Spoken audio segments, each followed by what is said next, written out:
Welcome to the First Team College Football Recruiting Show with former NFL QB Matt Sims, Irish Breakdown Recruiting Analyst Ryan Roberts, and former college long snapper Joe DeLeone. Welcome back to the First Team. I'm Joe DeLeone, joined by Matt Sims, former NFL QB, also founder of the Sims Complete QB. Also with us is Ryan Roberts, Irish Breakdown Recruiting Analyst. Matt, when are we getting some shirts? Those are cool. Yeah, I shouldn't have done that. Yeah, now I'm stuck. I got to get you some free gear. Some merch. You're the merch guy now, man. Yeah, I guess so. I'll take care of you guys for sure. I will. Yeah, that's the rule of thumb on shows. If you flash any cool stuff, you have to share. Yeah. So today, guys, we're moving on to our next position group. We're talking about four really talented tight ends in the 2023 recruiting class. If you missed any of the previous tapings that we did, we already did quarterbacks, we already did running backs, we already did wide receivers, and we've got a fun group of tight ends that we're going to be talking about today. That being Duce Robinson, Ethan Davis, Pearce Spurlin, and Walker Lyons. Guys, the one thing I noticed when I was doing my research on these guys and I was pulling up notes, and I'd love to just talk about this for a second. Tight end, more than any other position, has a lot of guys that are great athletes in other sports. And, you know, the stereotype is basketball players, power forwards. That's what we typically look for. Heck, there's even guys in the NFL that make the transition from being power forwards at Division I schools, not playing any football, and then going to the NFL and making that transition. What was interesting, and I'll talk about a little more details on the backgrounds on some of these guys. There are two guys on here that were recruited heavily to play basketball and baseball. And we're not talking like Division III offers. Big programs were offering them, especially Duce Robinson, who we're going to talk about at the very beginning. Matt, I want to talk to you first because I'm sure that you were definitely a multi-sport athlete in high school. I actually was not. I went to one of those schools where, at Don Bosco Prep at the time, where it was kind of frowned upon if you were going into the other, teams aspect, because guys were, let's just face it, guys were recruited to the school to play a specific sport, and, coaches didn't want other guys going into the other, sports. Knowing Bosco and the guys that I played with in college from Bosco, that makes a lot of sense. But yeah. For these tight ends, what do you guys think? And Matt, going to you first, like, what do you think that importance is? And also maybe the connection between why these guys are such great athletes as baseball players and basketball players. And we're seeing that athleticism on their highlights and on their tape. Yeah. Just overall athleticism just can never be undervalued ever for any developing players. Even with my program at Sims Complete QB, I'm always advising, my parents, like, hey, when football season is over, go and play another sport, enjoy, dribbling a basketball, shooting, running and playing defense, changing direction, on the hardwood, play baseball, work on your hand-eye, even, much to the demise of my father and his situation, I'm even promoting kids going and playing lacrosse every now and then, just to develop, that hand-eye coordination, just to switch the stimulus too, because with so many of these young athletes too, you just don't want them to get burnt out, as their career goes. And, football is a very intense sport. So I think it's really important for all these guys to be well-rounded going forward in their future. Well, and Joe, I would say this too, right? It's the fact of, it's the well-roundedness, like Matt said, but also the simple fact of whatever sport you are coaching, whatever sport that you are advising for, the things that people look for to maximize their teams is length and athleticism, right? And that's what we're talking about today. Is we have four guys that are all, the shortest guy on today's show is 6'4". They're all athletic kids. They all have that size component. They all have the athleticism component. So of course, baseball teams are going to want them. Basketball teams especially are going to want them. If there's a volleyball program, I'm sure they've been talking to try to get some of these kids out there. Like that's what kind of sells, and that's what transcends from one sport to the next. And I think that when you see some of these guys, it makes sense that baseball and basketball are the sports, right? Because we talk about baseball with the ability to track a ball in the air, to be able to take good routes to the football, track the ball down the field. Talk about basketball with the explosiveness, the hand-eye coordination, that type of thing, the coordination just in general. So those things all transcend to every different sport. So I think every team, every coach is always looking for that length and athleticism perspective. So as you guys might know, Aaron Judge, who had a record-setting season so far this year for the New York Yankees. He was previously a tight end recruit, and we got a guy who's got a very similar build to Aaron Judge when he was in high school. And that first guy, who far and away is one of the most talented guys I've seen as a high school recruit playing the tight end position specifically. I'm referring to Duce Robinson, and he's the guy that I was referring to earlier that has this big recruitment for him to also play baseball. Now, it sounds like he has decided that he is focusing on football. Currently, the number one tight end per 247 Sports from Pinnacle High School in Phoenix, Arizona. Another Arizona kid, which is interesting to see. 6'6", 225 pounds. He is not committed, however. He's projected to go to USC, which, seeing how they're throwing the football right now, probably wouldn't be a surprise if he ends up deciding to go to USC. Now, the things that you see with him, and we're talking about that sport athleticism that pops up on tape, I think far and away from any of the guys that we watched today, really easy accelerator. The big thing, and I know that we're going to talk a ton about this, not a lot of blocking film that you saw in these highlights, but it doesn't matter because he looks and plays like a receiver at the tight end position. He's got plenty of room to add weight to his frame. But the really interesting thing about him is the deep threat value that he provides to his current offense and that he can provide to his offense at USC, which we don't always see with tight ends. So, Matt, kicking on over to you first, what are some of the things that you noticed with Robinson that really excited you? Well, I feel like you were just reading my notes right there, like verbatim, because really the first word was wow when I watched the film. I just can't get over, just how good he looks on film, his frame. He's 6'6" listed. I mean, on the film, it looks like he's like 7 feet tall. But just his speed, his strength, like you said, moves like a receiver. And really just the tracking of the football was top notch. I mean, I even wrote in my notes too that like if he was in the receiver class that we did just a few episodes ago, I'd almost rank him as one of the top receivers in that class. I think so far in the early stages of us doing this show, he might be the best football player that I've seen on film on the offensive side of the ball so far. It's funny, Joe, because tight end, I feel like is a position from high school to college that can be, you have to project a lot, right? Because these guys are, I mean, Deuce is 6'6", 220 something pounds. And like you said, you don't see him block on film, at least the highlight tape that he puts out there. But Matt, what you kind of hit on, I think is perfect, right? Like this kid plays in the boundary, he plays in the field. They'll play him at Wildcat quarterback. They threw him a double pass to let him throw the football. Like he's the best. He threw it pretty well too. Yeah, he did. Yeah, it wasn't a bad toss at all, man. And I guess that baseball background kind of kicks in there a little bit. But he's just a player that is the best player on the field for Pinnacle, best player on the field just in general with whatever team he's playing against, right? So 6'6". A lot of times guys might be listed a little bigger than they actually are. He looks a legit 6'6" with vines for arms, incredible length, athleticism, wins above the rim, and he can run the seam, man. Like he is just that type of dude. So, I mean, Joe, like this is one of those kids where, yes, does he need to gain weight? For sure. All of these kids do though, no, right? Because that's just kind of what we're working with. But this kid's the real deal. It's kind of hard to poke holes in his game because it just seems like he can do a little bit of everything. And he's got a frame where I think he could be 255, 260 pretty easily. Like, I don't think it's going to be very hard for him. Yeah, I mean, the biggest thing really for him going forward is just making sure that he keeps the speed that he has that to me is kind of game changing. We saw a lot of tight end screens or receiver screens to him in his highlight film, and the acceleration, past a lot of defenders. It's not like he's just beating them or, breaking shoelace tackles. He is completely separating from them on film.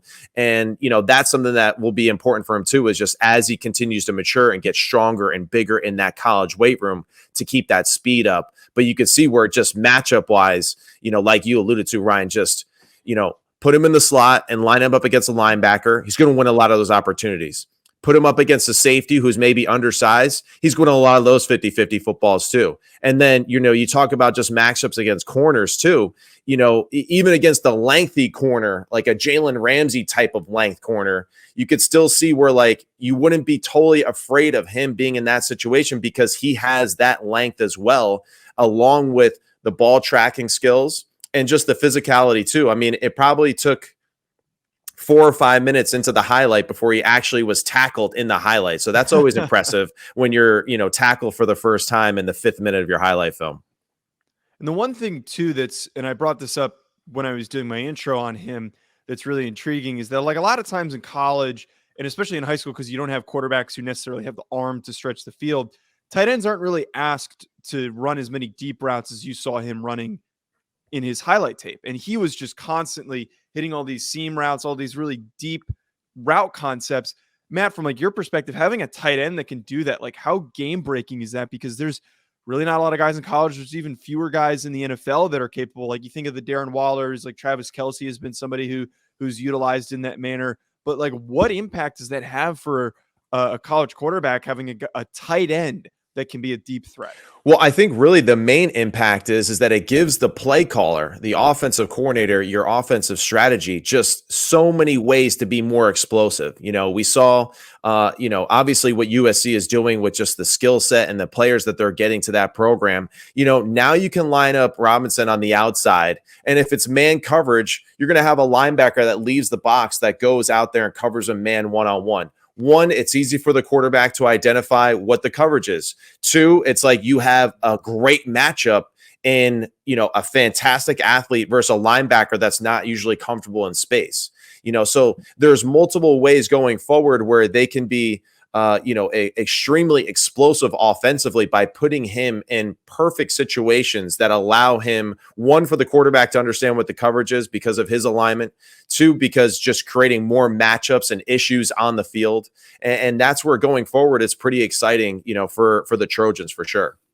And I think that he can create those explosives in multiple ways too, which is exciting, right? Like we saw on the tape after catchability, we saw just flat out just foot quickness and explosiveness down the field. And then we also saw the fact of like, hey, he can extend and track the football down the field too. So creating explosives, I mean, Matt, like I think that if you're an offensive coordinator working with Duce Robinson, you can maximize him in so many different ways, which makes it exciting because you don't have to just pigeonhole him into this is a vertical kid in one area. He can create vertical and explosive plays in multiple ways, which is really, truly exciting as an offensive coordinator as well. And I mean, think too, like we discussed last week about Zachariah Branch, right? And his ability in space to create things. Imagine if you have Duce Robinson and Zachariah Branch on the field at the exact same time. You can run a screen to Zachariah with Deuce blocking a corner, which is a good opportunity for him because he's going to be bigger than most corners that he blocks. But then it's like you have the double move off of that, where it's like you fake that screen to Zachariah and then you throw it over the top to Deuce,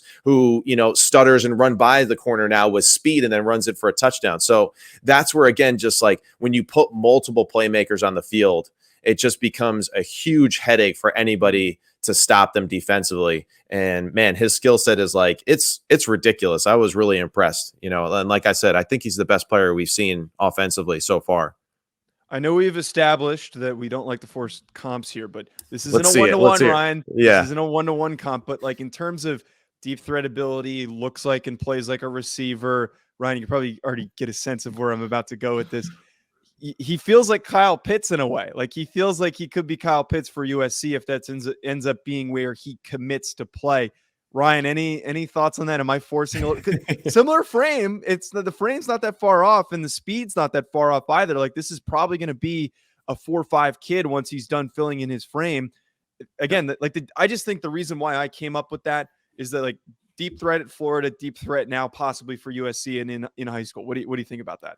I don't hate it, Joe. I really don't, because it's something, and that's a positive for me, right? I'm saying I don't hate it. I know you don't hate it. Means I approve. It's a good job. It's a good job. You get the stamp on that one, but it really is, man. Like the thing that, and it gives you kind of pause to compare someone to a Kyle Pitts because he was used as a unicorn for good reason, right? But how this kid is used at Pinnacle is similar to a Kyle Pitts, right? Like you saw him in every area of the field be able to be a playmaker, to be able to be a separator, to be able to make big plays. So I don't hate it at all, Joe. And I'll say this, if USC does land this kid, we have seen Lincoln Riley and that Oklahoma stretch of offense with guys like Jermaine Gresham and Mark Andrews utilize tight ends and to be able to use that seam runner and that big athletic kid down the middle of the field.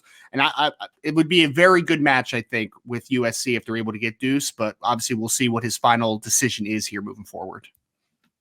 Now, the one thing that I just want to throw in there before we transition, because he's uncommitted, and even committed guys can change their mind at any point, but because he's uncommitted, albeit 100% projection by 247 Sports to go to USC. The other schools that are really close on USC's tail for him, Georgia, Alabama, and Texas. What are your guys' thoughts? And Matt, I want to head to you first.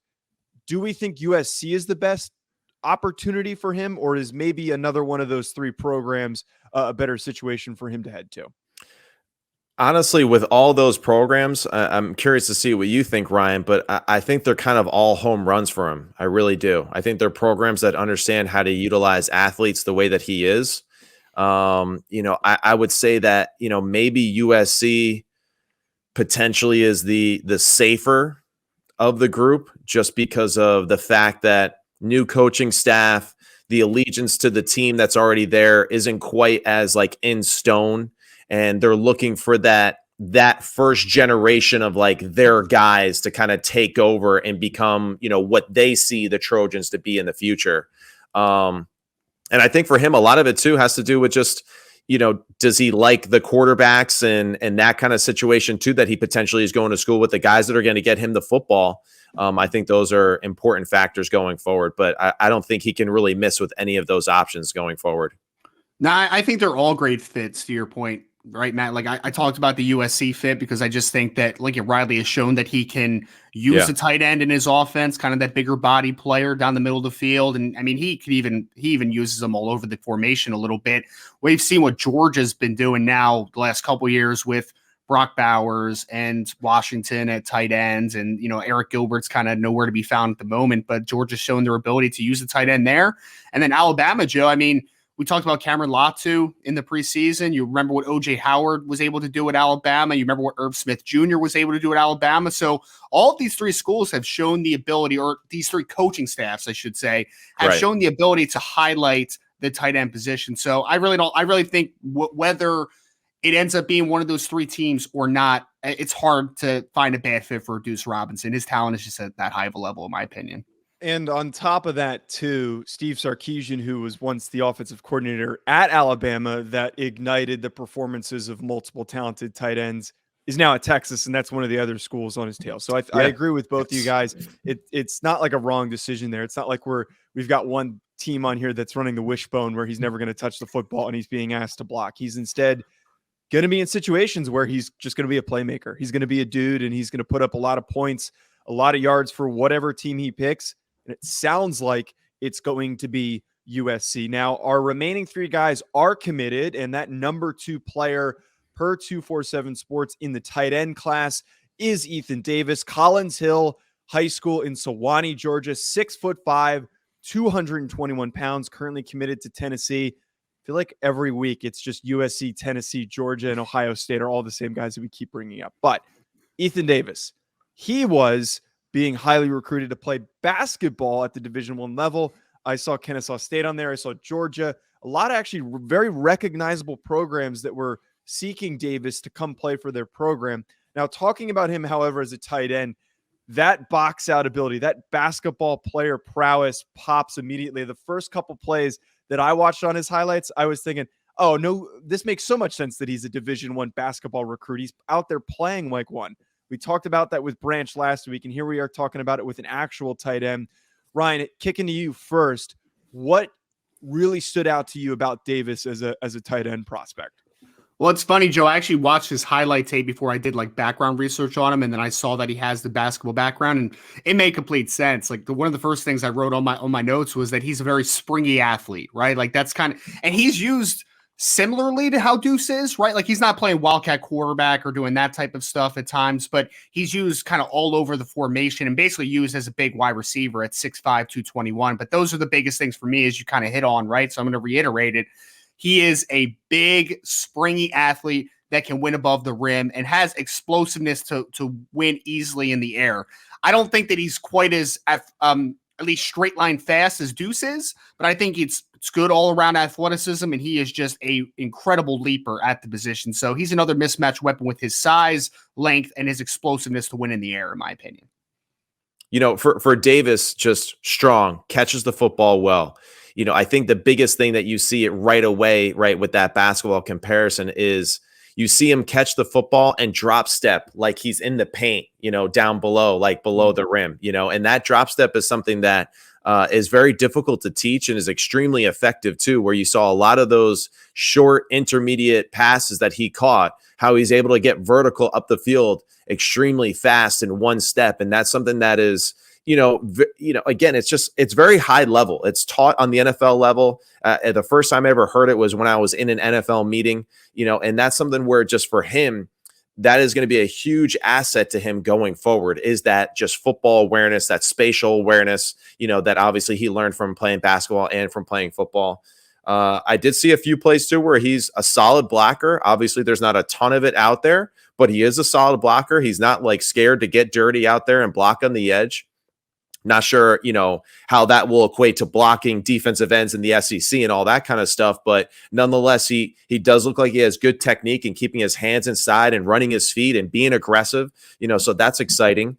And, again, I think just the main thing is just football awareness, and then going to a program that, clearly is doing a lot of really good things on the offensive side of the football and really just doing a great job of recruiting a lot of good football players, and him teamed up with Nico at quarterback, I think is pretty exciting. Joe, and his frame is fantastic too, man. Like it's a really clean 6'5", 220 something pound frame. His body kind of reminds me a little bit of Eric Gilbert when he was coming out of high school. Right. And they kind of went in similar ways, which is kind of interesting too, just kind of look. But I mean, this is a kid that 250 plus easy is going to be able to carry. And I think that you're going to see a big boost in power, because I think it's already kind of maturing as we kind of see, right? Like we're working mostly off a junior film. And I thought that there was a lot of power and there was a lot of physicality to his game. It's just continuing to develop, put weight on, put mass on, but he's got a really nice frame where I think that he's going to be 250, 255 pretty easily.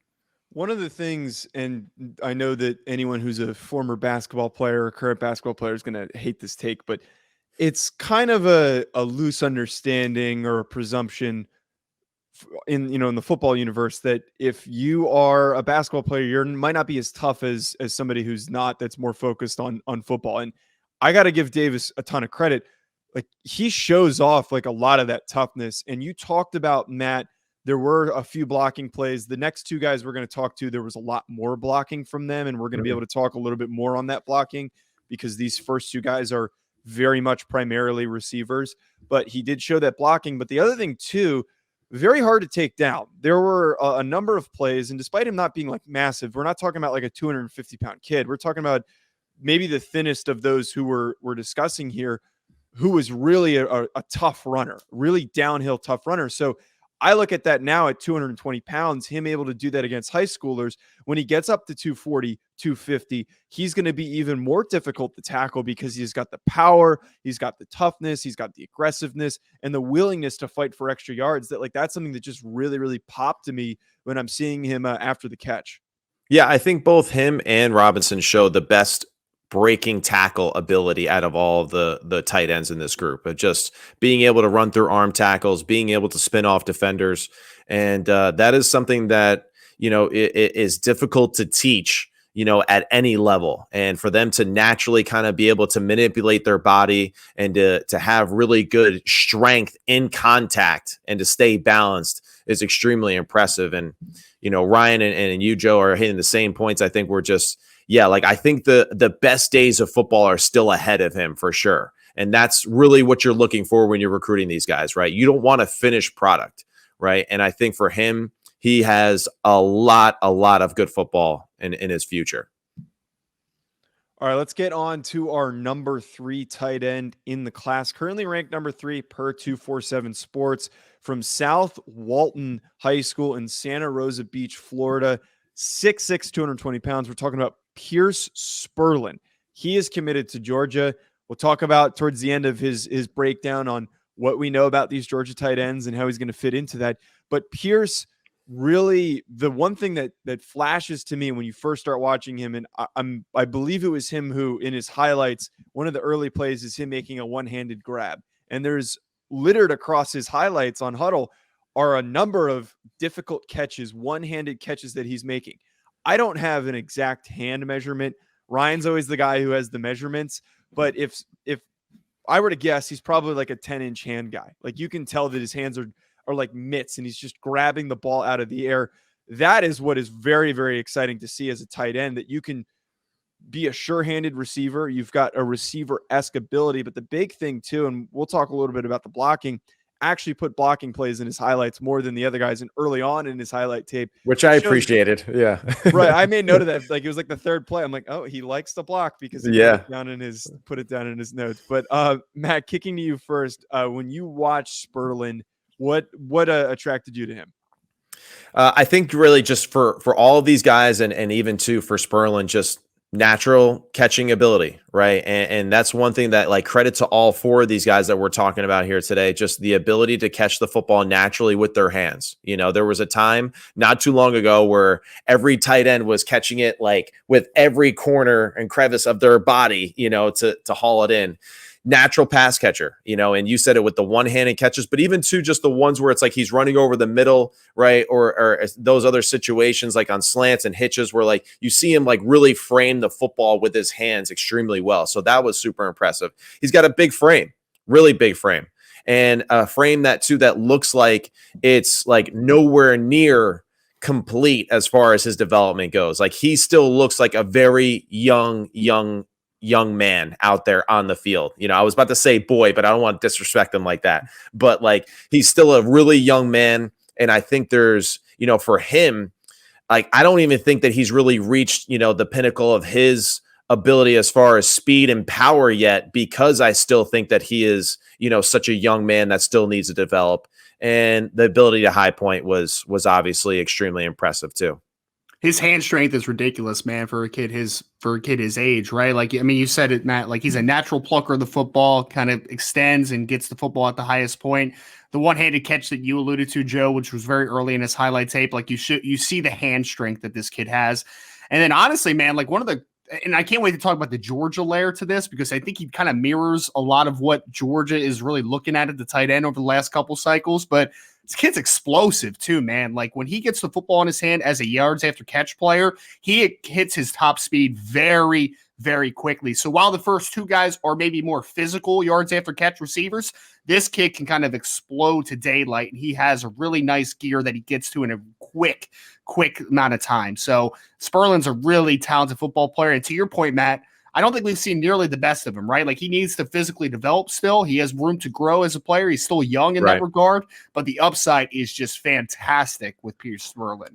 It also felt like, compared to the other guys that we watched, he was asked to do the most as a route runner. Like he was asked to do a lot of cuts. He wasn't in the same sense where he was just like over the top, throw a deep ball, he'll jump up and go get it. He was asked to make a lot of cuts and stuff that were in the short to intermediate angles, which is very translatable to Georgia's offense, very translatable to most offenses in the SEC.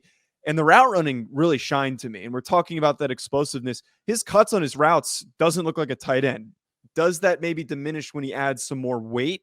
But his cutting ability, his technique on his routes, I thought were very, very impressive for a high school tight end, which is very rare to see a lot of times. I think those are great points that you make, Joe. And that's something that, you know, I think is you're spot on with it. He definitely is asked more than everyone else on this list to do more at the position of, you know, flex tight end, you know, because who knows if they're actually listed as tight ends on their typical high school roster. But he's asked more to do at the tight end position, blocking wise. He's asked to do more receiving wise, and just a little bit more of a well-balanced, you know, just career so far as just his ability to make plays on the field. And that's where I'm sure Georgia got really excited too, because you can see that he is tough, that he does like blocking, that he can kind of maul people. And that is something that, you know, listen, Georgia knows what they're looking for at the tight end position. I mean, even just with the guy like Brock Bowers, like that kid is so impressive. So they obviously know how to recruit high level talent at that position. And they know that they need somebody too, like Brock Bowers, that can be physical in the line of scrimmage and also be explosive on the outside versus smaller opponents too. So on I'm really note, happy. Sorry, Joe, I was just going to say, I'm really happy that we're hitting on these last two together, because I think that they're the more nuanced and technically advanced players of the list of four, in my opinion. Like they're asked to do, like you said, and there's a reason that they show blocking on the film. There's a reason that we see Spurlin maybe run a little bit more of an advanced route tree, get in and out of breaks, and kind of, use his hip flexibility to get in and out of cuts. So I think there's a lot of technical refinement that has already been had with the last two guys on this list. And I think you see that with Spurlin as he continues to develop and hopefully keep all of that explosiveness. The upside, again, I think is just really immense with him. So on the note that we already brought up, the technical prowess, and then Brock Bowers' name was mentioned. And Ryan, you and I were discussing him ahead of time.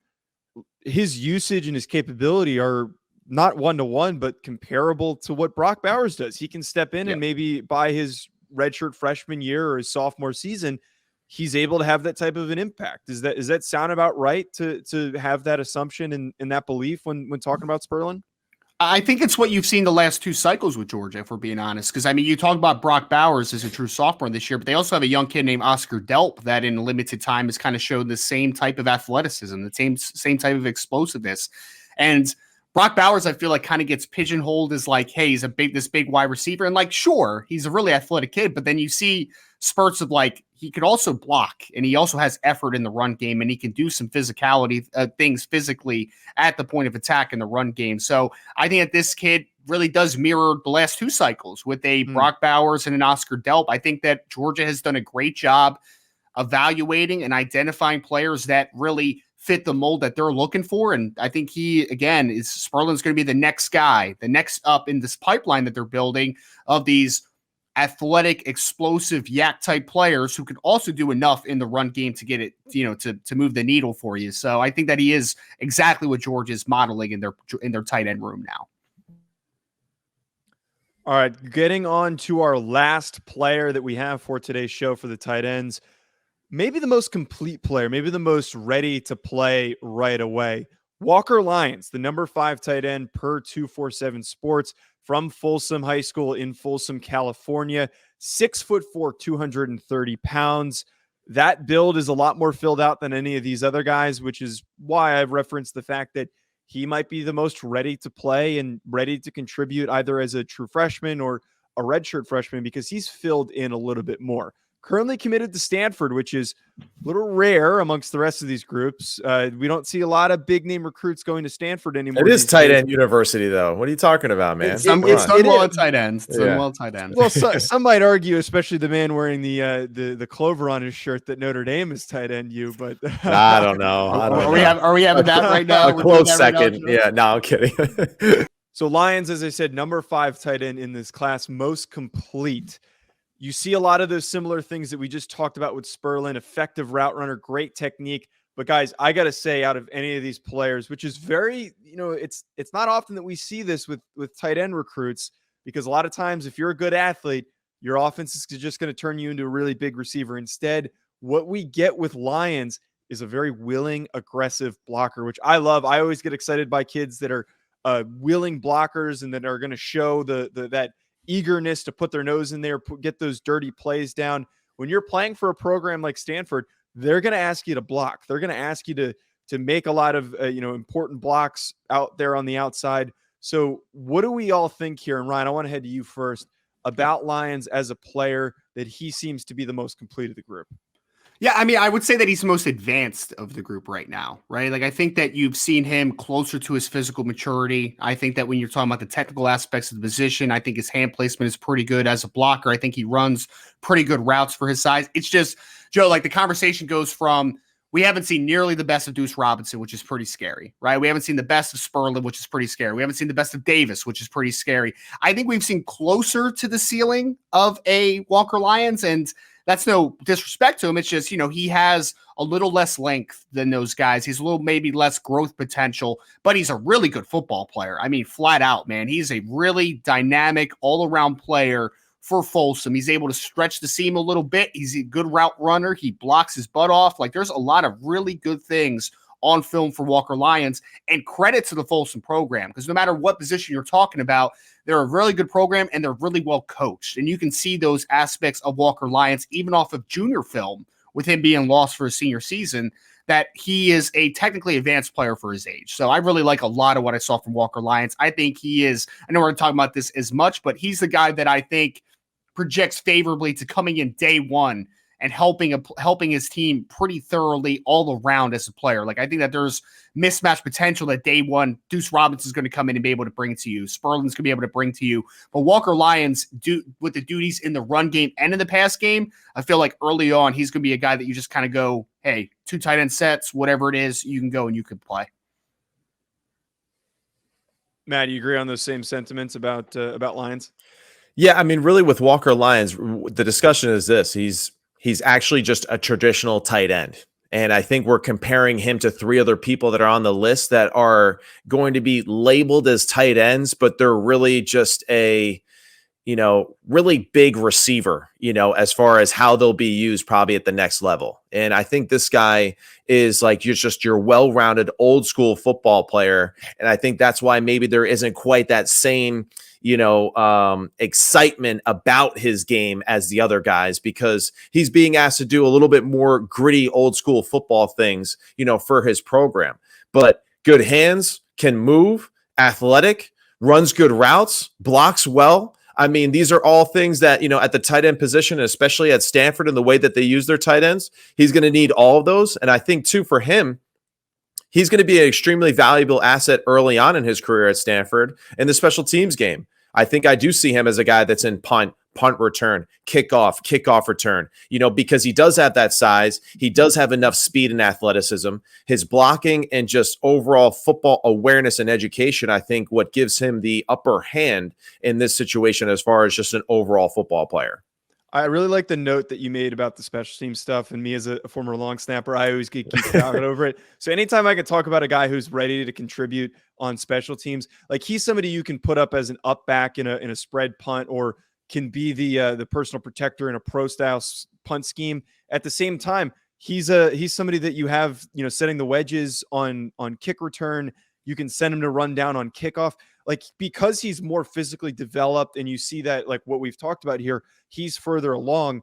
If I don't think that he's ready, or we've got too many other tight ends in the room, which Stanford, as we were joking about earlier, tight end they've got a lot of tight ends that are contributing and a part of that offense. Maybe he's the 4th guy down.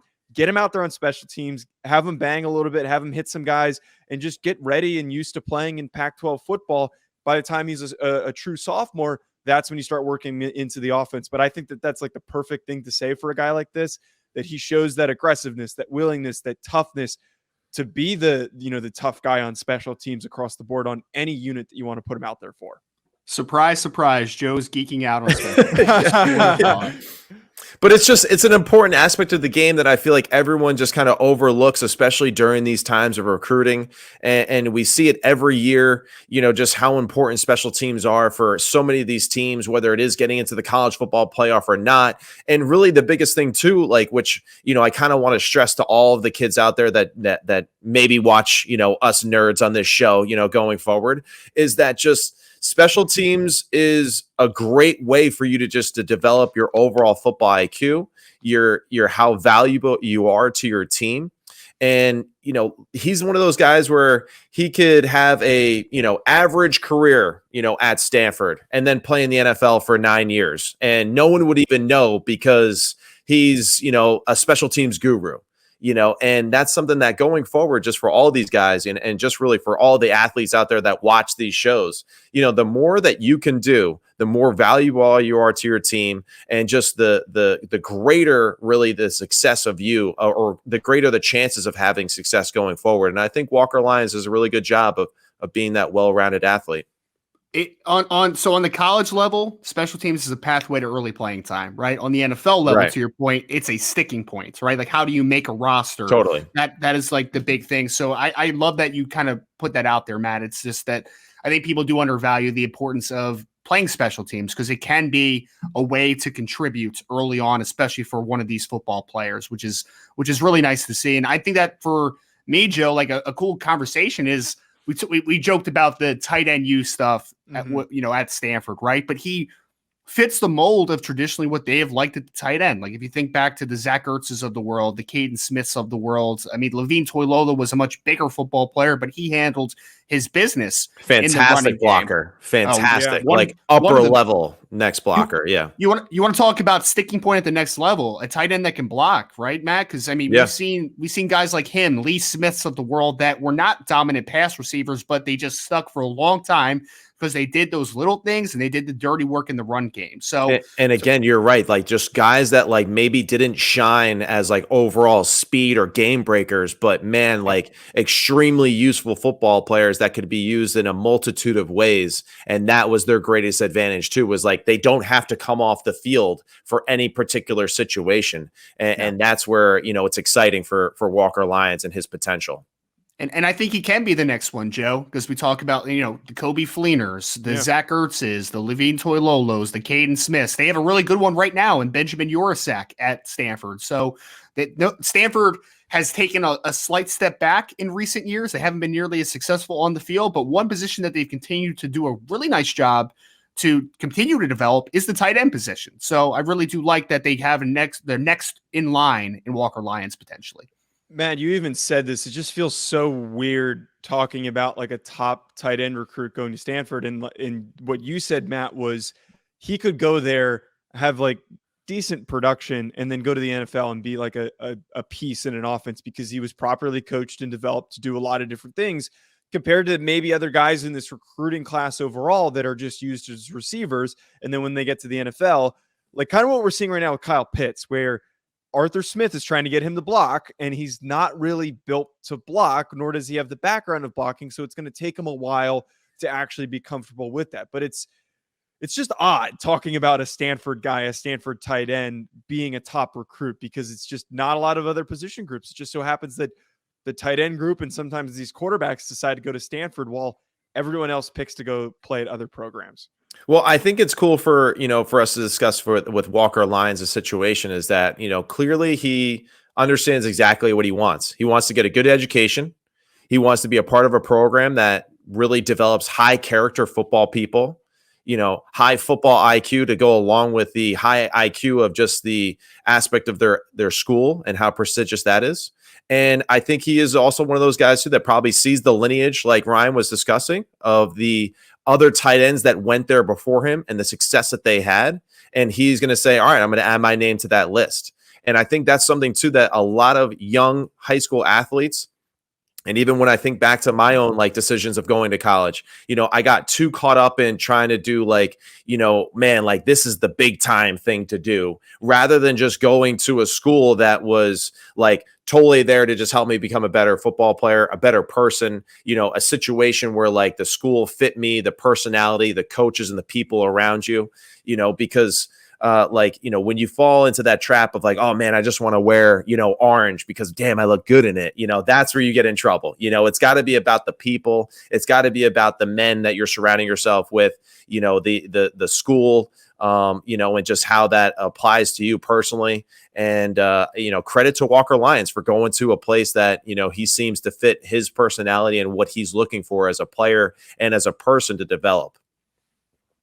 I think that's a great note to wrap us up on. Folks, thank you for tuning in. We're going to move on to offensive tackles next week. Let's go. That's the real fun talking. Let's go. I'm excited. We can talk about some blocking, which is the Are we eventually going to talk about long snappers, Joe? It is an internal debate that I'm having with myself. And from my former long snapping days, I 100% want to talk about long snappers. From my producer background, I know that is not good television to sit and talk about. It's all right, man. About long snappers, but at Joe DeLeone, at Rise and Draft, at Sims Complete QB on Twitter. Hit subscribe wherever you're tuning in. We will be back with more recruiting breakdowns. Enjoy the rest of your week, folks.